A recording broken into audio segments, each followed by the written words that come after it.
بسم اللہ الرحمن الرحیم۔ الاسلام ٹی وی کی نئی ویڈیو میں سب دوستوں کو السلام علیکم۔ دوستو، حضرت ابو ہریرہ رضی اللہ عنہ کا بیان ہے کہ رسول خدا صلی اللہ علیہ وسلم نے ارشاد فرمایا کہ جب مال غنیمت کو گھر کی دولت سمجھا جانے لگے اور امانت غنیمت سمجھ کر دبا لی جائے اور زکوٰۃ کو تاوان سمجھا جانے لگے اور دینی تعلیم دنیا کے لیے حاصل کی جائے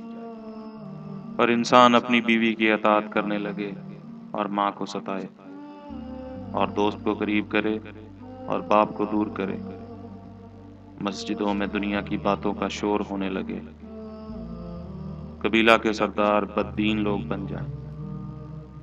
کمینے قوم کے سردار ہو جائیں، انسان کی عزت اس لیے کی جائے تاکہ وہ شرارت نہ پھیلا دے، یعنی خوف کی وجہ سے، گانے بجانے والی عورتیں اور گانے بجانے کے سامان کی کثرت ہو جائے، شرابیں پی جائیں، اور بعد میں آنے والے لوگ امت کے پچھلے نیک لوگوں پر لعنت کرنے لگے۔ تو اس زمانہ میں سرخ آندھی اور زلزلوں کا انتظار کرو، زمین میں دھنس جانے اور صورت مسخ ہو جانے